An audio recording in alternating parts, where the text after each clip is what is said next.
And this is the Messed Up the Setups podcast. And I got back with me comedian Lon Kieffer. Uh, he's going to bring us a joke and we're going to make up some jokes on the spot. So stick around. Oh, man. All right. Hey, everybody. Welcome back to the Messed Up the Setups podcast. I got Lon Kieffer in the house with me today. He's up in Delaware, of all places. Delaware. Yeah, I got to get up to Delaware sometime. I've been to Boston, but Dude, I haven't done. that's not even close. I've been to New York City, but I haven't. Okay. I haven't been to like Maine or Rhode Island or Delaware. You're going the wrong way. You know, I don't know. I don't know that side of the map, dude. You're a typical American, and you don't even know America. I am too. I'm terrible with geography, but I'm good with the Northeast. So if you've been to Boston and New York, we're down from there. Down. Okay. Maine and those other places, they're up. So, and yes, we're going to get you to Delaware. You know, it's just a matter of finding the right time. But listen, I did a little better on this intro. You really took me by surprise last time. I mean, it's like, folks, this is Michael Holcomb. And this is Michael Holcomb. No, I mean, I love that because, you know, sometimes I'll go out there and I just am not taking the right energy. You don't want to take energy. You don't want to like change who you are, right? But you definitely want to bring it, you know, yes, and unless you're Stephen Wright. Do you know that Stephen Wright? Yeah, I know Stephen Wright. You might be too young. Oh, you know him? No, I know Stephen Wright. Yeah. You know of him. So, no, I mean, and sometimes I just posted a thing, the joke that we're going to work on. I just tried the other day and was pretty happy with the first effort. Again, I told you earlier, I kind of wrote it on the stage, but the energy was off.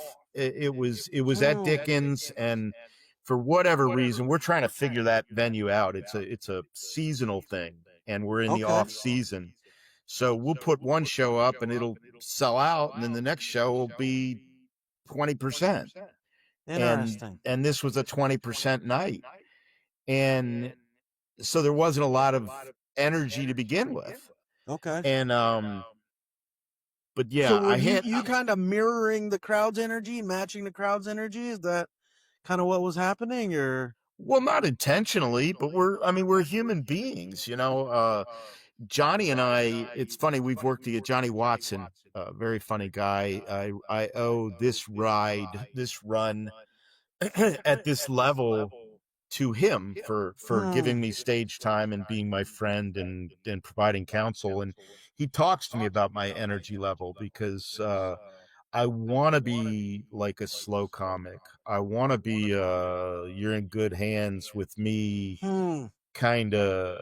But sometimes it's I get too much into that, and now I can't bring a bunch of fake energy, but you got to find that middle, and I don't feel I had it that night. Huh? Interesting. Yeah. Well, bring us this joke that you've been working on. Let's see if we can workshop it together at all. And I love that comedians come on here and are open to workshopping jokes, because dude, there's almost nothing worse to me than a comedian who isn't willing to edit a joke. Like for me, dude, my jokes, my understanding is they're open-ended forever. Like a joke is never done.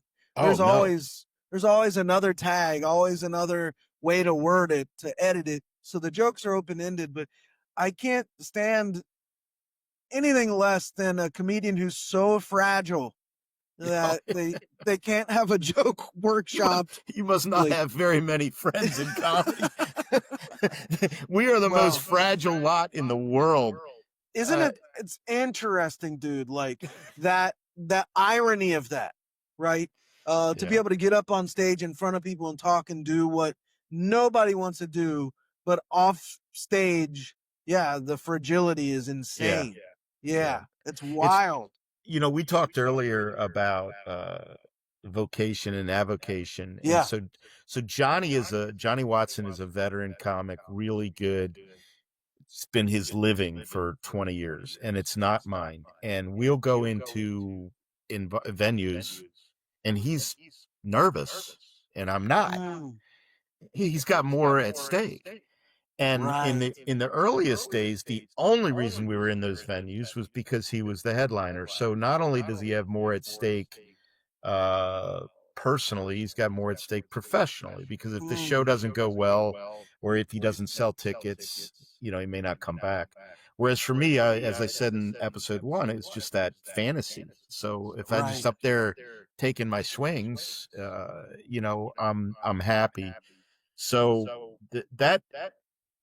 that is huge in comedy, and it goes back to what I said earlier. I feel like if you're genuine, um, I think he'll appreciate what I'm saying here. But Johnny had a character kind of persona when he went to Okay. stage when we first met. He was really live and like, "Hey, how you doing?" And that's a terrible Johnny Watson impression, but I called it Johnny Watt because he was electric. And what Mm, I watched in Johnny was, if Johnny Watt did well, Johnny Watson thought it was cheap, and it was all because of the role, the character. wow. Uh, Wow. and if Johnny Watt didn't do well, it was Johnny Watson that failed. And I said, dude, you can't win. If you go up there and crush, you don't give yourself credit. If you go up there and don't do well, you give yourself all the blame. At least if you can kind of get out of that persona and into who you are, it goes back to authentic. Mm. Um, you're gonna have to delete his name in all episodes here, because but no, and then I said, so Johnny, so here's what we gotta do. You gotta get done with that, and then we gotta get to where you can slip in and out of these things. Ah, yeah. Kind of like who was the guy? Andy Kaufman did his Latka, Okay, yeah. and Latka had the other. So yeah, Well, that Robin Williams confidence. did that pretty well too, right? He found the way to move in and out of characters as well as like be himself at points. Yeah, the thing about Robin Williams, pull up a chair, Michael. I'm going to tell you what was wrong with Michael's with Robin Williams. No, nothing was wrong with Robin Williams, but for me, he was so flighty and so quick that I Yeah. didn't even know what he was saying half the Right, time, and right. so I don't know if he was funny. He was certainly an amazing performer, but Yeah. that was just so hyperkinetic and existential sometimes that I couldn't be part of it. Right. I Um, get that. I so get who that. else who else needs my Well, give us your joke, man. Let's hear the joke you're working on. Let's see if we can can do I tell something you to one it. that can I tell you one that's fixed, I think, Yeah. and then tell you Yeah. the one I'm working on?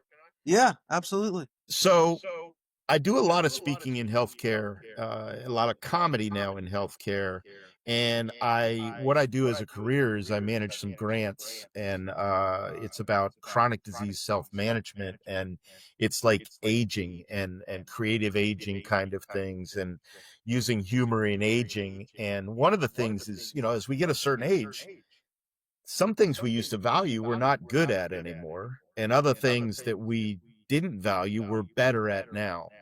So, like, stop looking at sex and starting to look at intimacy. Hmm. Because when you're young, you're good at one and terrible at the other, and so, so so then the question was, how do you do it clean? And I did Mm. it in the comedy world clean, but not in the world clean. Like I Mm. used to say, for women to enjoy, you can edit this if you want, it's not that bad, but for women to enjoy sex, they need foreplay.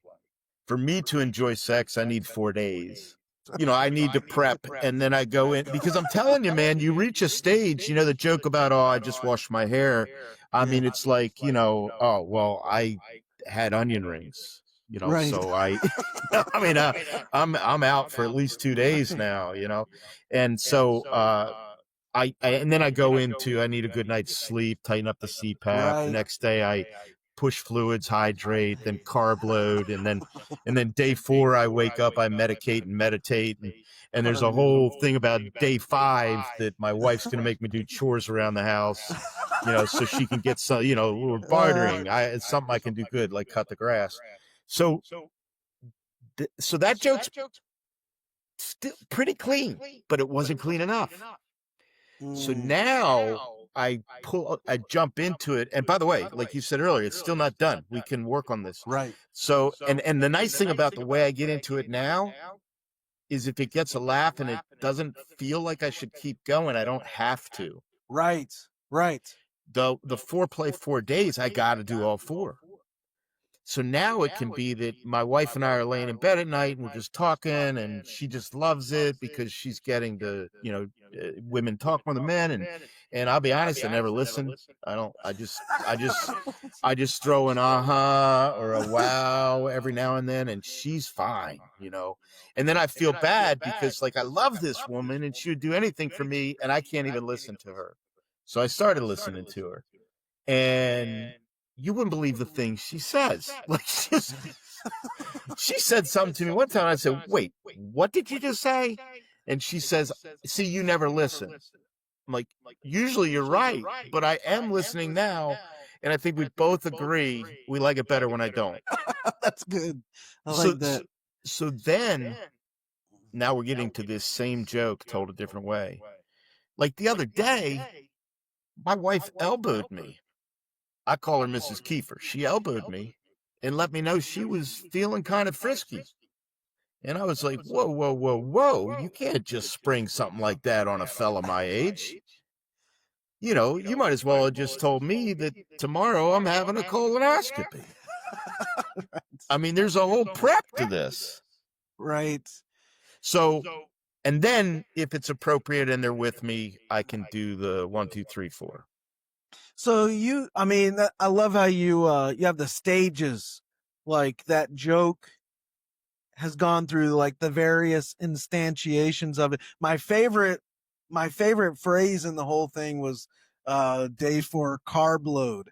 Like that's brilliant. I love that. That was my favorite part of the carb load. Thank you. So when I'm we talked about ego and things like that and competition, and particularly at Dickens Parlor, where I'm in this role of being producer, but I'm also in this role of being sometimes headliner after 2 years of being crappy opener because I was just getting my feet wet again. I set my ego aside and I book the best show I can, and I do what I need to do, whether it's host, feature, guest spot, headliner, just not be on the show at all. And when I host, I get in my head and I'm not good at it. So I tell myself, because what you just said, there's layers and setups. I feel like there's kind of a through line to my entire set that I'm living life the way I'm living it now, and it's been a journey, and I'm going to be honest with you, and I'm going to share my lived experiences. So, and you said a joke is never done. So the one I want to talk about now is about a colonoscopy, which could be a tag from that or a circle back, or it could tell this, and then they can be told in any order at this point.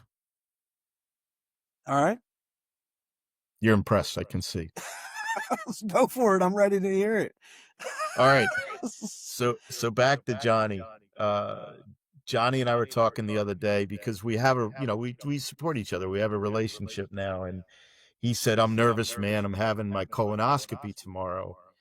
And I said, "Well, don't worry about it." He goes, "Man, I'm really worried about it." I said, just don't like it too. Just don't get addicted to it. Some people get addicted to them. And he was like, "That's sick." And I'm like, "No, seriously. I mean, it's," and so then the thing is, because there is a thing about in the healthcare world about people getting addicted to treatment, medical. Really? Okay. Yeah. Okay. All right. Good. Got it. Yeah. I'm following. Yep. So the premise is that you can get addicted to a colonoscopy, and you're up there and because I've heard a million comics do, I had a colonoscopy, and then they talk about how terrible it was. And they get real graphic, and I don't want to do any of that. But I do want to stand there and say I had a colonoscopy the other day and have the audience go, oh, and then me go, yeah, I loved it. Yeah, I right. loved it. I can't wait to have another one. Because there's benefits. The prep's liberating, and I left me feeling light. I lost some weight, and then everybody's feeling sorry for me and saying encouraging things as I lead up to it. Anesthesia was amazing. I mean, I've never slept like that. And then, It's you know, it's a gateway procedure, bro. yeah. And then you have a little amnesia afterwards. So you have a lot of plausible deniability for bad decisions. Like, you want to have built-in excuse for breaking wind, whatever. I mean, it gets sophomoric if you go too Yes, deep. right. But just But leaving it that I'm addicted, that I'm addicted to colonoscopies, I can then. So here was the first punchline. Yeah, because like women, they get addicted to Botox injections. Johnny, I don't want you to get addicted to buttocks injections. okay, nice. And with women, it's all about, and this is a twist on the word, and women, it's all about cosmetics. For you, I fear it's all about aesthetics. So, Okay, yes. so now, what's the best way to tell that? How long or short should it be? Aesthetics is funny, but even in Yes. some circles, I wouldn't say that. Hmm. Yeah, that makes sense. I can see where some circles would not be okay with it. I like the idea too of I wonder if you can go the direction of comparing it to like a gateway drug, like this is a gateway procedure, or it's a slippery slope, Johnny, from That's I need a colonoscopy to I want a colonoscopy. but Like just the slippery slope is funny in slippery and of slope. itself. Yeah, it's a slippery. Yep. Um. Yeah. Yeah, I don't know. I'm thinking of other phrases like rock bottom. yeah. Thinking of bottom. Well, I What's mean, kind not of to be too serious, but as you're thinking about this, there are people that regularly give themselves colonics. I mean, this is mm, not just a joke. right. I love the premise of being addicted to colonoscopies. That's hilarious. That's a line I never thought I'd say. I love the premise of being addicted to colonoscopies. It's a funny idea. Wondering, it's a slippery slope from colonoscopy to colostomy. I don't know if that could offend some people, but um, Well, and that's always the test with what we've right, done for ourselves here is how right, can you, and you kind of have to when you're workshopping it, yeah, say the offensive ones so that you can eliminate them, right, and then find a way to say the same thing that's not offensive. And right, that in and of itself can be just a huge curve for people yeah, because, oh, colonoscopy, we know what we're going to get with this joke. And then you don't go there. And the whole right. time they're like, I never even thought of that angle. Yeah. You mentioned aesthetics. You could also do anesthesia. That's Mm-hmm. another idea there. You could do the wordplay with that. Um, I don't know if that's a little like a notch You know, down. yeah. Which way is that going? And let's be nice, very nice. And here's why. I didn't know what you were saying at first. I went into the no, my joke is perfect mode. I'm like, come on, anesthesia. What are you talking about? But anesthesia, I got you. Yes, yeah. Yeah, I didn't Or get that at or first. so you can do anesthesia or anesthesia, Yeah, like you did with yeah. So some fun wordplay there. Either way, you can go with that. and that's one of the ones where if you're in a place where you've decided it's okay, Right, and it is okay, and it worked, then you can roll out all three of them. You know, right. aesthetics, That's I, true. anesthesia for some, I mean, but I don't want to spend a lot of time going there because it's, it's, it's a little bit off brand if I dig in too much on that end of it, but it's very much on brand if it's clean and it's about medical procedures and whether we need them or not and how often do we need them, and are we comfortable with our doctor, because this could go a whole nother direction. Right. There's jokes about the men don't want to get their exams every year, Right. and there's jokes about getting a young female Asian doctor, Yeah. so that it's less painful or whatever. And like, I don't know that I want those jokes, Right. but they're in the realm of consciousness for men when it comes to their medical procedures. Yeah. Yep. I was thinking of something else. I have a few thoughts just hit me too. You could almost do something with that joke at near the front where you're like, I got a friend who's, addicted to colonoscopies. And he's pretty embarrassed about it. Just so you guys know, his name is, and then like drop his name, like to just embarrass him more, right? Right, sure. You're kind of being like not giving the name up front. You're being vague about who it is, and then boom, drop the name. That could be another one. A few other sort of word things. He's got a problem. Bottom line, no, yeah. Nice. He's so addicted he's starting to bottom out. I don't know, like others. I like this. When you told me we were going to do this, I'm like, I ain't doing that podcast. I don't. No, I like it. This is good. So yeah, well, those are some ideas I had. I think it's a funny idea to be addicted to colonoscopies, because I'm on the verge of getting my first one, dude, and I'm a little terrified. Yeah. Well, I'm not a bottom line kind of guy, you need a big brother when it comes to something like that, so you call me, I'll tell you, seriously, there are some tricks you can do to make it a better experience for you. All right. I mean, yeah. the main thing is like prep 5 days ahead of time, not when they tell you to start, Oh, wow. Yeah, just lighten up on your diet, and it's you'll be fine. Yeah. All right. If you need somebody to cuddle with, I'll I love what this has turned into. Oh gosh. So my buddy's addicted to colonoscopies. One benefit is at least I don't need to tell him, bro, you need to get your crap together.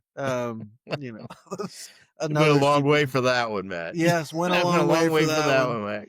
man. Well, usually they give you a drug called Versed, which kind of puts you in a loopy semi. It's good stuff, man, but it will mess with your memory for a little while. I mean, the day of, you won't remember a lot of it. You'll have some amnesia about it, which maybe is a good thing. Yeah. Well, dude, let's I'm gonna show screen share here for those watching. They'll be able to see it. We'll just go for 5 minutes or so of on a colonoscopy. Yeah, I got a video. I got the video of mine. I didn't know. I'd load it up for you. So we're gonna just do like a lightning round that I like doing with comedians. And if you go to michaelholcomb.live, and under the social tab, you scroll all the way down to the bottom, and there's 3 links for Joke Writers Lab. You want to go to the last one. This is joke writing exercises, and that'll pop up a new page for all these like joke writing activities that I've created, and anybody can use them. They're free. Jokes from headlines, cliches, roasting, lists, fallacies, rhetoric, structures, and so on and so forth. So we'll just do the jokes from headlines one. We'll start there. And the way this works is I'm going to hit generate prompt, and it's going to pull headlines from the news today. Right. So these are live headlines from real sites. Oh, and, boy. You got a filter on there? Do what? You got a filter on there? Yeah, right. So I don't want to do that one. Let's see. I don't know. There are a whole bunch. I'll just land on one here. Some of them are terrible. I mean, talking about a filter, like, lots of this one says 6 takeaways, keeps popping up from the Senate deal to end the shutdown. Let's see if we can come up. So our job is to see if we can make a riff on this and make a joke. Okay. We can bounce back and forth. So 6 takeaways from the Senate deal to end the shutdown. This is a little bit challenging one. 6 takeaways from the Senate deal to end the shutdown. Okay, I'm writing right now. I'm not riffing yet. Okay. Okay. 6 takeaways from the Senate deal to end the shutdown. Number 1, it'll always be better than takeaway from Arby's. I don't know. Stupid. 6 takeaways from the Senate deal. From the Senate deal shutdown. This is how easy comedy is, folks. You just 6 takeaways. Well, that's all we needed, wasn't it? 6 people to be taken away from the Democratic side of things. What are their names? It's not Schumer. That's not one of them. Yes. So I think got the guy from Pennsylvania was one of the 6. 6 takeaways. See, there's a joke here, Michael. There you go. 6 takeaways from the Senate deal to end the shutdown, and all 6 were taken away by the Clintons. Or will be. Yeah, will be. Oh gosh. Let's try a different one here. Please. Trump pardons Giuliani. Others accused of trying to overturn the 2020 defeat. Oh my goodness. Well, it's easy. I mean, this is like, why spare him the plea of insanity? I mean, can't we just assume it? Isn't that's right. Let the guy go. Trump pardons Giuliani and others accused of trying to overturn 2020 defeat. I mean, the low-hanging fruit here too is just to do one of those cheap Trump impressions, right? Yeah. This is huge deal. The biggest pardon ever in the history of pardons, that kind of thing, low-hanging fruit, cheap laugh. I don't know. Golly. Some of these are terrible. Celebrity Traitors to return for a second series in 2026. Celebrity Traitors? Yeah, Celebrity. So Traitors is a game show, like a reality TV show. Celebrity Traitors to return for a second series in 2026. This time the cast will be all politicians. Note to self, watch Celebrity Traitors 2025 edition. Let's see. Well, I'm going to go to a different activity. Okay. Headlines aren't as great today, but here's one I really like. This is Finish the Setup. And I took thousands of jokes that comedians have made, and I left the setup but chopped off the punchline to see if we can make up our own punchline based on their setup. Okay. So you hit the generate setup button. The woman who attempted to rob Alex Trebek's hotel could face 25 years in prison. Oh, what is Exactly. the woman who attempted to rob Alex Trebek's hotel room could face 25 years in prison? I'll take plea bargain for 100, Alex. Sometimes you do these things and you realize you're not a very good comedian. These are hard. I mean, yeah. Now she's facing double jeopardy. I don't know. Oh, that's good. That's good. That's good. Let's do another one. According to a study, the third Monday in January is the most depressing day of the year. Also, according to personal testimony, the third Monday in January is my anniversary. I is the saddest, is the most depressing day of the year when you realize that you can't accomplish anything you've set out to do. Yes. I mean, giving up on your. Now, when you got to explain them, they're not good, but that has to do with New Year's It's all right. resolutions. According to a study, the third Monday in January is the most depressing day of the year. And according to a study, studying the most depressing day of the year is the most depressing job of the year. I don't know. It's a good thing we're doing this part at the end of the podcast. Yes, nobody would have watched. The third minute of the podcast is the most depressing. A man named Zach is creating his own sovereign nation in Utah that he's calling Zakistan. Oh my gosh. And Zach is spelled with a Q.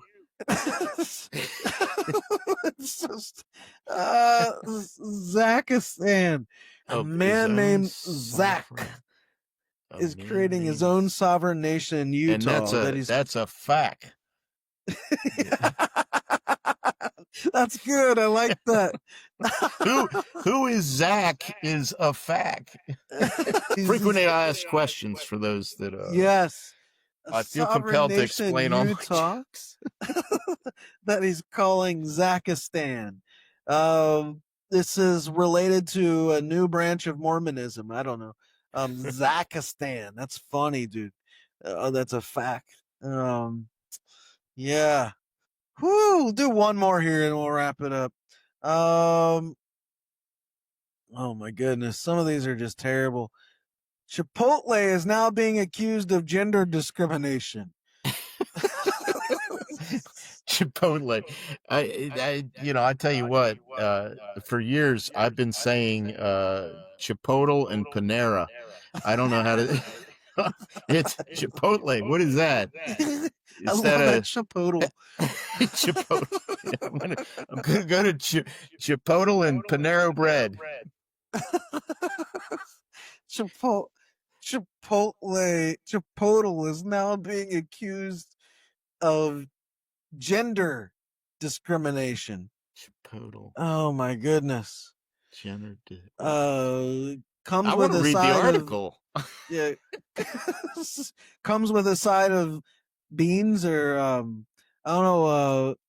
Customers were frustrated when they could only choose from a one or a two. I don't know. Customers were overwhelmed with the number of choices they could make. Gender discrimination. At Baskin and Robbins, they give you a choice between a bowl or a cone. They're anti-cone at Chipotle. This is good times, dude. Well, for those of you watching, thanks for doing so.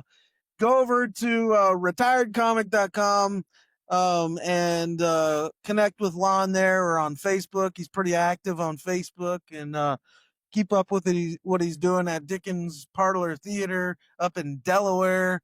And yeah, dude, thanks for coming on, man. This was fun.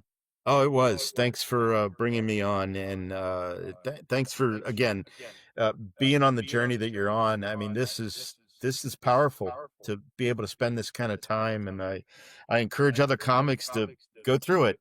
Yeah, man, it's good stuff. I appreciate that. Well, yeah, check out michaelhalcomb.live. You can find all kinds of free comedy resources that I'm always creating and giving away there. Comedy tips, advice, and the daily blog and the podcast and all sorts of things. Subscribe on Apple, iTunes, YouTube, all the things. Yeah, got a comedy course. If you're interested in learning how to do joke writing, you can get over there. So all kinds of cool stuff. michaelhalcomb.live and retiredcomic.com. But we're going to stop there, friends. Lon, dude, thanks for coming. My pleasure. We're going to stop there, friends, and say we hope that helps. All right.